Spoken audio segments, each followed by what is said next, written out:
Ever imagine yourself, like, at the controls of one of those gigantic excavators? Yeah. I'm talking the kind that makes bulldozers look like, toys. You can practically feel the ground shake beneath you, Oh, absolutely. moving tons of earth, Mm. digging deep to unearth all those raw materials that, honestly, like, power our world. It's incredible, isn't it? It's got to be like stepping into an action movie, right? Mm-hmm. Except, instead of CGI and special effects, you're dealing with the real deal. That's the everyday for a surface mine plant operator, and I gotta say, it's a career that, honestly, doesn't get nearly enough attention. So today we're doing a deep dive, Yeah. a serious deep dive into Yep. what it actually takes to make it as a surface mine plant operator. And, lucky for us, we've got RoleCatcher in our corner. And let me tell you, this platform is like a gold mine, pun intended, of career intel. You said it. We're talking career guides, insider interview tips, even firsthand accounts from the people who, like, live and breathe this kind of work. Having those firsthand accounts is really invaluable. Yeah. It's one thing to read a job description, but to hear from someone who's actually been there, done that. Oh, totally. It's like night and day. Exactly. So no more beating around the bush. Let's unpack what a surface mine plant operator actually does, day in and day out. Right. Because it's got to be more than just, like, pushing dirt around. Way more. We're talking about operating some seriously heavy machinery. And I mean HEAY. Excavators, dump trucks, those absolute behemoths you see rumbling around mines and quarries. Right. And their mission. Excavating, loading, transporting all those raw materials. Everything from, ore and precious minerals to the layers of rock and soil that are hiding the good stuff. Okay, so we're definitely talking about some serious muscle here. But it can't just be brute strength, right? Oh, you're absolutely right. RoleCatcher really hits on this idea of spatial awareness. It's not just about, being strong. It's about mastering the art of maneuvering these massive machines, often in really tight spaces. And one wrong move could be disastrous. They actually compare it to a giant game of Tetris, but with much, much higher stakes. Whoa. Tetris with, like, tons of earth, Exactly. maybe a couple of explosives thrown in there. That's a good way to put it. Suddenly, my desk job doesn't sound so bad. I hear you. Seriously, that level of pressure, the responsibility, that's a whole other level of skill. It really is. And here's another thing. It's not a solo mission. These operators, they're in constant communication, coordinating their moves with supervisors, other crew members. RoleCatcher's typical interaction section really highlights how important clear communication is. Got it. Radios are their lifelines, making sure everyone's on the same page and, preventing any collisions, let's say. So we're talking top-notch communication skills, nerves of steel, expert-level Tetris skills. Pretty much. It's starting to see why these are the unsung heroes of the resource world. No. But let's be real. It's not exactly a climate-controlled office environment. Right. You can say that again. Picture this. You're out in the elements, rain or shine, scorching heat, freezing cold, wind whipping around you. Wow. RoleCatcher doesn't sugarcoat it, and I appreciate that. That's definitely not a job for someone who prefers to be, like, tucked away in a cozy cubicle. You got to have a certain, grit, a love for the outdoors to really thrive in that kind of environment. 100%. And it's not just the weather. Remember those hazardous conditions we mentioned earlier? Working around all that heavy machinery, sometimes on unstable ground. Safety isn't just like a suggestion, it's a way of life. Yeah, no kidding. Protective gear is non-negotiable. I can only imagine. I mean, heavy machinery, tons of earth being moved around, sometimes even blasting involved. Yep. There's a very real element of risk there. Yeah. And respecting those safety protocols is crucial. But on a, let's say, lighter note, I'm going to ask about the tech side of things. We live in the age of automation, and even the mining industry is getting a high-tech makeover, right? Oh, absolutely. RoleCatcher actually has a fascinating section on technology advances. Oh, cool. It's clear that the future is now. We're talking automated drilling and blasting systems, even autonomous mining trucks. Wait, really? Yeah, basically self-driving trucks navigating the mines. Wow. It's really quite something to see how technology is changing the game. Self-driving trucks in the mines. That's next level.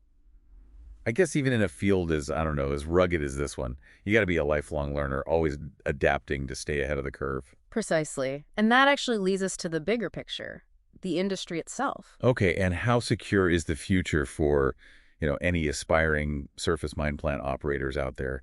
Give us the lowdown. Well, the good news is the demand for those raw materials doesn't seem to be going anywhere anytime soon. I mean, we rely on them for pretty much everything. That's true. So, job security. looking pretty good from that perspective. Okay. However, RoleCatcher, they also throw in like a dose of reality, mentioning like, environmental concerns and regulations, which we've talked about. Yeah, it makes you think. Right. You've got this industry that's like vital to, our way of life, but then there's also that responsibility that comes with it, right? It's such a tough balance, Yeah, for sure. exactly. And that awareness, that being able to see that bigger picture, Yeah. that's something that came up a lot in those firsthand accounts from RoleCatcher. Oh, really? Yeah, there was this one profile. I think it was a seasoned operator, Okay. and they were talking about how the job has evolved. Interesting. It's not just about digging anymore. It's about doing it responsibly, Right. minimizing that environmental impact. It's a whole other mindset. Exactly. Wow. So these operators Yeah. out there, like, in the elements, Mm-hmm. right, wrangling this giant machinery, Yeah. but they're also like thinking about sustainability. Oh, absolutely. That's really cool. Yeah. Okay, so I have to ask, what's the career trajectory look like for this? Do you start out like as the Tetris king or queen? Or is there like a path, to climb? So RoleCatcher actually lays out a really a clear progression path. Okay. It's surprisingly structured, actually. Okay. Think of it like almost like an apprenticeship at first. Okay. You're starting at the entry level, Yeah. assisting those more experienced operators, getting a feel for the equipment, Right. and, really getting those safety protocols down pat. Got it. You're learning the ropes from the best. So it's not like they just hand you the keys to a multi-ton excavator on day one. No, no, no. There's definitely a healthy dose of pay your dues involved. Got it. It's about building those skills, that experience. Okay. And then, once you've kind of proven yourself, then you can move into like a junior operator role Okay. where you're actually at the controls, Oh, wow. but you're still under the, the watchful eye of someone more seasoned. Right, like having a driving instructor for heavy machinery. Exactly. Like a driving instructor for heavy machinery. That makes a lot of sense. Yeah. So you're gaining that confidence, mastering those skills, and then what? That's when things get really interesting. Okay. As you progress, to that intermediate level, Yeah. you're given more independence, you're tackling more complex tasks. Right. And get this, you might even start training those newer recruits. Like, you become the mentor. Oh, wow. Yeah. From rookie to mentor, that's quite the transition. It is. Passing on all that wisdom. Absolutely, absolutely. But it sounds like to become like a true maestro of the mines, Yeah. it takes more than just years on the job. You're spot on. Right.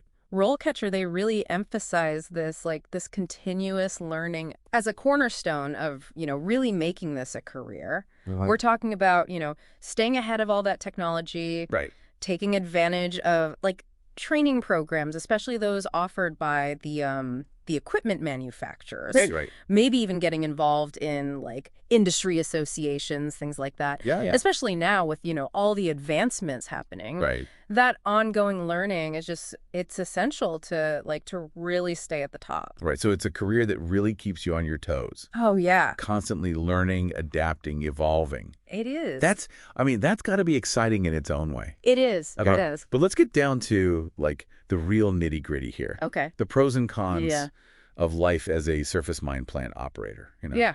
We all want to know the good, the bad, and the dirt. Literally. Yeah. Okay, I like that. Let's do it. Let's do it. So RoleCatcher, they lay out the pros and cons pretty straightforwardly. Okay. So starting with the upside, I'd say Earning potential is definitely up there. okay. This is a career that really rewards those specialized skills, right? Right. And, that willingness to take on, what can be challenging work. Yeah, for sure. And for those who thrive on staying active, being hands-on, being out in the elements, Right. this job really ticks those boxes. It's definitely not a desk job. It is not. You're out there like, making a real impact, and that's got to be rewarding. It is. It is. But what about those downsides? Yeah. What does RoleCatcher say about the challenges? Well, I mean, let's not sugarcoat it. Right. Physically demanding is an understatement. Okay. We're talking long hours, often in unpredictable weather, and yes, there is that inherent risk Right. that comes with working around all that heavy machinery and sometimes even hazardous materials. It's not for the faint of heart. It's not for the faint of heart, no. Right. Safety is it's paramount. It's not just a box to check off.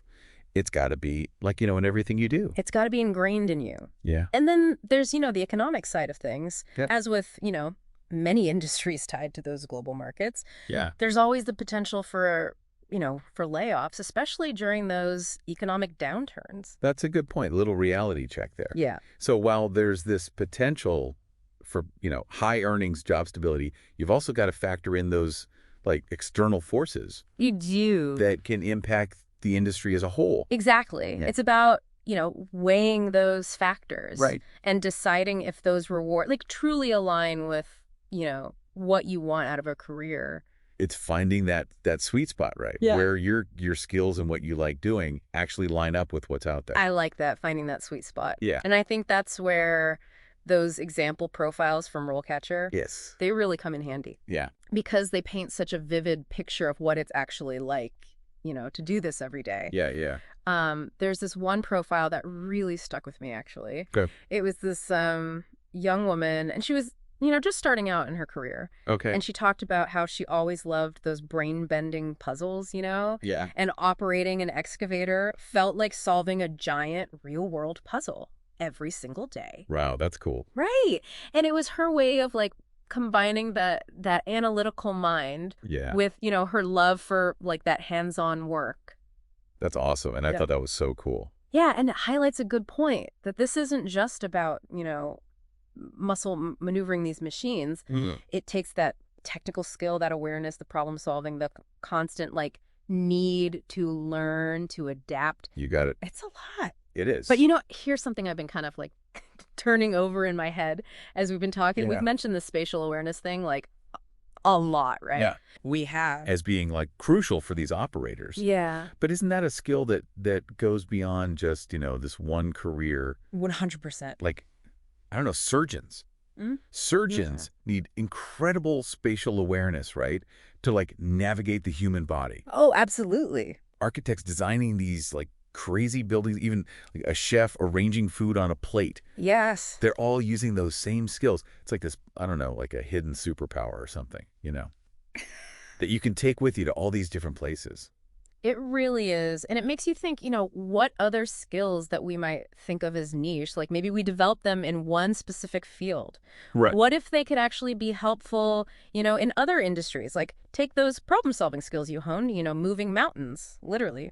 Yeah. Could those translate to a career in like logistics or project management? Oh, that's a good point. Or that ability to stay calm under pressure, When you're making those split-second decisions, maneuvering tons of earth, I bet that would be pretty valuable in a fast-paced business environment, Totally.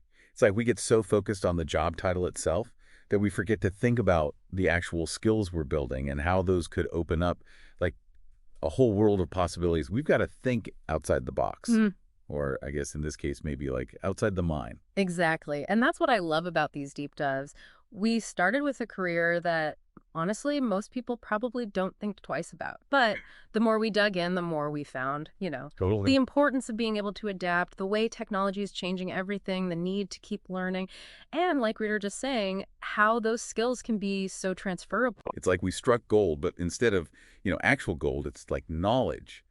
And all it took was a little curiosity. Yeah. So for anyone listening who's like trying to figure out their next move career-wise, don't get too caught up in just the titles. Think about what you actually like to do, Yeah. the skills you want to use, those challenges you actually enjoy, and how all of that might fit into different paths. Couldn't have said it better myself. At the end of the day, it's not just about finding a job. It's about finding a career, something that really clicks with who you are, your talents, what you care about. And on that note, I think we've reached the bottom of this deep dive into the world of surface mine plant operators. It's been quite a ride. Yeah. From those massive machines to those those hidden talents and even the future of the whole industry. It has been quite a journey. But until next time, I hope everyone out there keeps those minds engaged, keeps those career goals in sight, and never, ever underestimates the power of a little curiosity. Because you never know what you might big up.